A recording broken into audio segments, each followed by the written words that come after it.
안녕하십니까. 이번 시간에는 카테고리 관리에 대해서 설명하도록 하겠습니다. 이제 카테고리 관리가 뭐냐? 카테고리 관리는 이제 카테고리 매니지먼트라고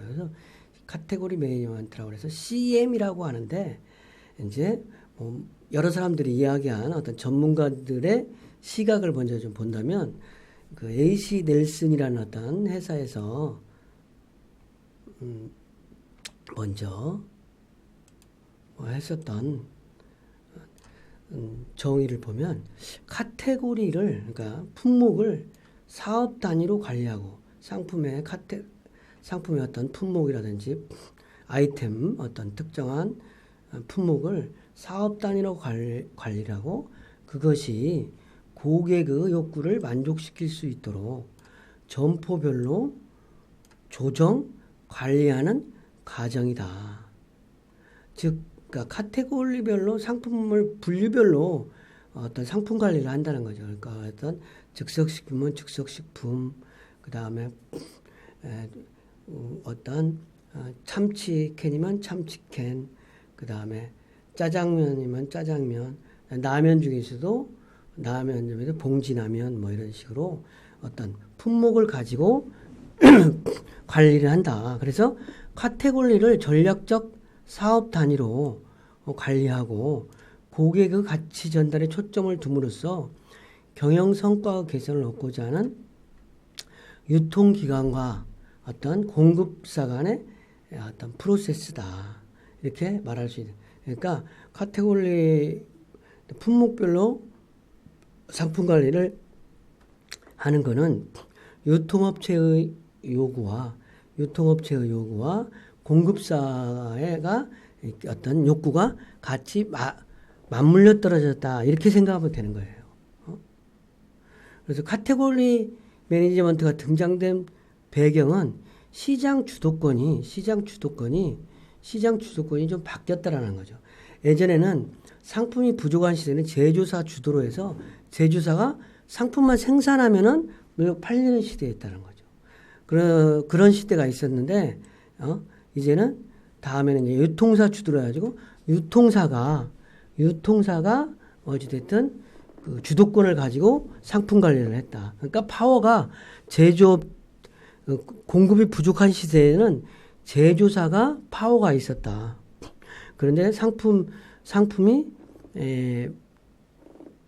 어떤 생산이 대량화되고 어떤 유통사가 이제 파워가 세짐으로써 유통사 주도로 세상이 바뀌었다는 거예요. 근데 이제 여기에서 또다시 유통사들도 너무 경쟁이 치열하고 그러니까 소비자 주도로 이제 바뀔 수 있다는 거죠. 그래서 소비자 주도로 바뀜으로써 어떤 소비자가 주도되는 소비자가 소비의 중심이 되니까 어떤 유통사하고 제조사가 그 활로를 찾기 위해서 카테고리 매니지먼트라고 그래서 소비자들이 원하는 상품을 이렇게 제공하려는 노력을 하게 된 일환으로 카테고리 매니지먼트가 등장했다고 할 수 있겠습니다. 그래서 어떤 제조업체가 카테고리 매니지먼트에 관심을 갖는 이유는 만약에 전통적인 영업 방식인 품질이라든지 광고, 인적 네트워크 등의 어떤 영업 방식으로는 한계가 있고 고객에게 소구할 수 있는 매장의 어떤 진열이 중요시 된다는 거죠. 그리고 유통업체와 긴밀한 협업이 필요하다는 어떤 인식이 확산되고 제조업체와 유통업체의 전략적인 협력 체제인 어떤 제조와 판매의 동맹이 등장하게 되니까 제조업체가 카테고리 매니지먼트에 관심을 갖게 되는 거예요. 그리고 소비자 접점에 있는 유통업체들이 제공하는 소비자 정보를 바탕으로 제조업체들은 소비자 니드에 맞는 상품을 생산하기도 하고 판매 정보에 기인하고 적절한 생산과 적절한 공급이 가능하게 됨으로써 재고 관리도 가능하게 됐다는 거죠. 어떤 제조업체의 목소리를 좀 한번 보면은 제품의 품질이나 광고 등이 아무리 좋아도 매장에 잘 진열되어 있자면 아무 소용이 없다. 그러니까 매장에 잘 상품을 진열되도록 해야 된다는 거죠. 자기가 생산하는 품목이 유통업체 선반에 잘 진열되도록 하는 노력이 필요하다는 거죠. 그리고 한 20년 동안 영업을 해보니까 대리점 담당자 집에 어떤 숟가락이 몇 개인지는 다 알게 됐는데 할인점을 상대로 영업을 하려니 잘 통하지 않는다. 그래서 영업사원들이 최소한 매장에서 어떤 방식으로 진열이 이루어지며 소비자들에게 소구할 수 있는지를 알고 매대 진열에 대해서 유통업체 어떤 MD와 토론할 수 있는 수준이 되어야 실질적으로 판매가 이루어진다는 것을 알게 된다는 거죠. 그래서 제조업체가 카테고리 매니저한테 관심을 갖는 이유를 조금 더 핵심적으로 하면은 전통적인 영업 방식으로는 어떤 고객에 소구할 수 있는 안 되고 실제로 판매가 제조업체에서 판매가 잘 되기 위해서는 고객에 소구할 수 있는 매장의 진열이 중요하기 때문에 어떤 제조업체에서 카테고리 매니지먼트라고 하는 부분에 대해서 관심을 갖게 된다는 거죠. 그 다음에 제조업체와 유통업체의 협력은 제조업체와 소매업체가 상품 개발과 정보 공유 등을 통해서 전략적 제휴관계를 맺는 것이 이제 협력인데 이렇게 함으로써 카테고리 매니지먼트라는 관리가 효율적으로 된다는 거죠. 그 사례가 뭐 한 3가지가 있는데 VMI 운영 사례 이 부분은 제조업체와 유통업체가 어떤 발주라든지 생산, 재고 이런 거를 공유를 통해서 발주라든지 이런 거를 효율적으로 하게 하는 시스템이라는 거고 카테고리 테마파크라든지 소비자 동선을 연구한다든지 이렇게 함으로써 실질적으로 제조업체가 유통업체하고 협업을 통해서 우리가 제조하는 상품을 효율적으로 판매하는 방법이 무엇인가 이렇게 요구를 하기 위해서 제조업체, 유통업체가 협력을 강화한다는 거죠. 즉 협력을 강화한다는 것은 많이 팔기 위해서 협력을 강화하는 거겠죠. 두 번째는 소비자의 구매 결정 단계를 한번 좀 우리가 이해하면 카테고리 매니지먼트가 얼마나 중요한지를 또 알게 되는 계기가 될 거예요. 소비자의 구매 결정 단계, 소비자들이 상품을 어떻게 구매하는가를 또 보면은 카테고리 매니지먼트, 품목별 상품 관리가 얼마나 중요한가 그걸 알 수 있는 거죠. 그래서 소비자 구매 결정 단계를 보면 소비자 구매 결정 단계는 공급업체, 유통업체, 소비자 3자가 참여하게 된다. 그래서 공급업체의 입장에서는 제품을 생산하는 거고 유통업체는 쇼핑 환경을 제공하는 거고 소비자는 어쨌든 제품에 대한 판단 및 평가를 하는 것이다. 그 다음에 소비자는 자신이 원하는 것을 자신이 원하는 장소에서 구입하는 당연한 얘기죠.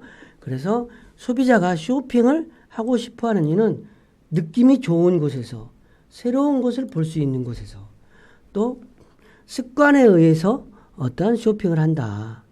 그리고 소비자의 구매 결정은 3명 중 2명은 소비자가 쇼핑을 하는 동안에 구매 결정을 한다. 그러니까 미리 상품을 사려고 결정하지 않고 쇼핑 중간에 어떤 의사결정을 하게 된다는 거죠. 그리고 소비자의 쇼핑은 가격 요소와 비가격 요소에 의해서 결정된다. 소비자의 쇼핑은 첫 번째는 가격 요소라고는 성과, 용도, 소매 가격. 비가격 요소는 이제 브랜드가 어떻다라든지 스타일이 어떻다라든지 이런 요구에 의해서 쇼핑을 하게 된다는 거죠. 그리고 소비자의 또 구매 결정 단계에서는 소비자가 카테고리 내에서 어떻게 구매 결정을 하는지에 따라 카테고리 진열하는데 카테고리 단계별 흐름은 상위 개념에서 어떤 하위 개념으로 이렇게 흐른다는 거죠. 가장 근본적인 질문은 소비자가 과연 찾는 제품이 없을 때 쇼핑의 장소를 바꿀 것인가, 카테고리 안에서 다른 상품을 사는지 이런 것인데 스스로에게 2가지 질문을 하면 소비자 구매 결정의 어떤 핵심 요소를 또 파악해 볼 수 있다는 거죠.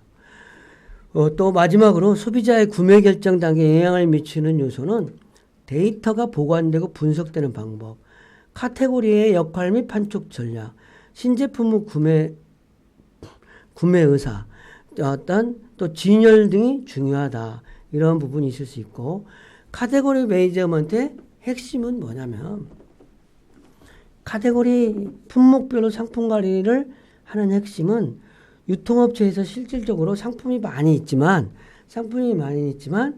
어떤 매출액의 한 80%는 20%의 품목이 좌우한다는 거죠. 그래서 핵심 구매자의 20% 정도가 구매하는 것이 전체 매출액의 80%를 점유한다는 거죠. 이런 부분 때문에 실질적으로 소비자들이 구매자 20% 정도가 어떠한 상품을 구매하고 관심을 갖는지가 중요하다고 할 수 있겠죠. 그래서 카테고리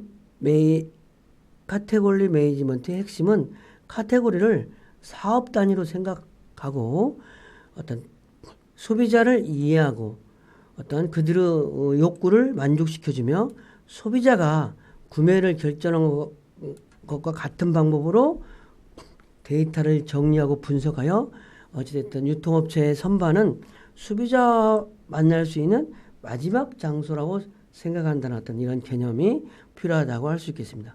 카테고리 매니지먼트를 카테고리 관리를 효율적으로 하기 위해서는 유통업체와 제조업체와 어떤 공동의 이익을 실현하는 게 중요하다. 그래서 점포에 대한 소비자 방문을 증대하고 신규 고객을 확보하고 소비자 구매를 촉진하는 동시에 어찌됐든 진열, 재고, 공간관리 효율성을 강화해서 품절을 방지하면서 판매를 증가시키는 방법으로 카테고리 매니지먼트라고 하는 건 유통업체와 제조업체가 공동 이익을 실현하는 방향으로 해야 되는데 카테고리 매니지먼트의 운영 단계는 먼저 카테고리를 먼저 정하고 역할을 설정한 다음에 평가를 하고 전략, 전술, 적용, 리뷰 이렇게 어떤 선순환 과정을 거쳐서 관리를 하는 것이 필요하다고 할 수 있겠습니다. 핵심적인 사항을 좀 정리해보면 이번 시간도 카테고리 매니저먼트가 등장하게 된 배경이 뭐냐. 이거는 시장 주도권이 제조업체에서 유통사에서 소비자로 이동하게 됨으로 해서 카테고리 관리가 등장하게 됐다는 거죠. 카테고리 관리라고 하는 것은 상품 카테고리를 사업 단위로 관리하고 사업의 기본 단위를 상품 품목 단위로 어떤 관리를 한다는 거죠. 그래서 그것이 고객의 욕구를 만족시킬 수 있도록 조정, 관리하는 과정이라고 할 수 있겠습니다. 과제 및 퀴즈는 이번 시간의 과제는 카테고리 관리가 무엇인지, 단답형으로는 카테고리 관리의 목적과 카테고리 관리의 등장 배경에 대해서 생각해 보는 걸로 퀴즈로 하겠습니다. 이상 강의를 마치겠습니다. 감사합니다.